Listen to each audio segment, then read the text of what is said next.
हम शुरू करने जा रहे हैं साइंस 10th का साइंस, जिसमें क्या आता है फिजिक्स, केमिस्ट्री, मैथ तीनों आता है। और हम शुरू करने वाले हैं इस तीनों में से पहले कवर करेंगे हम फिजिक्स को, क्योंकि फिजिक्स बहुत ही इंपॉर्टेंट होता है और इसमें रियल लाइफ चीज़ों के बारे में बहुत जानना है। जैसे मिरर के बारे में जानना है, वाटर के बारे में जानना है, लाइट के रिफ्लेक्शन के बारे में जानना है, रिफ्रैक्शन के बारे में जानना है, लेंस के बारे में पढ़ना है, आइज के बारे में पढ़ना है, या रजिस्टर के बारे में पढ़ना है, मैग्नेट की प्रॉपर्टी के बारे में पढ़ना है, बहुत सारी चीज़ों के बारे में पढ़ना है। इन सब चीज़ों के बारे में डिटेल में हम जानेंगे। लेकिन 10th में बहुत बेसिक चीज़ें पढ़ना है। जैसे रजिस्टर भी पढ़ना है तो बहुत बेसिक पढ़ना है, कैपेसिटर पढ़ना है तो बहुत बेसिक पढ़ना है। डिटेल में यहाँ कोई चीज़ भी नहीं पढ़ना है, लेकिन थोड़ा सा हम एडवांस बताएंगे क्योंकि हम खुद इलेक्ट्रिकल इंजीनियर हैं, तो ये सब चीज़ों को हम बहुत अच्छे से जानते हैं।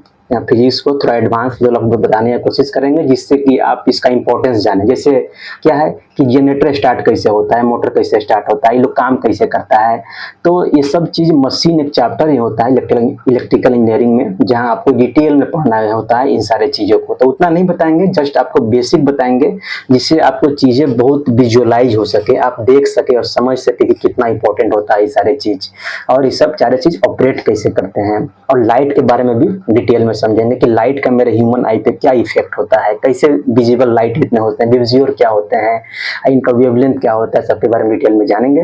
आइए शुरू करते हैं मेरे साथ मिलकर और इस चैप्टर को हम लोग खत्म करते हैं। धन्यवाद।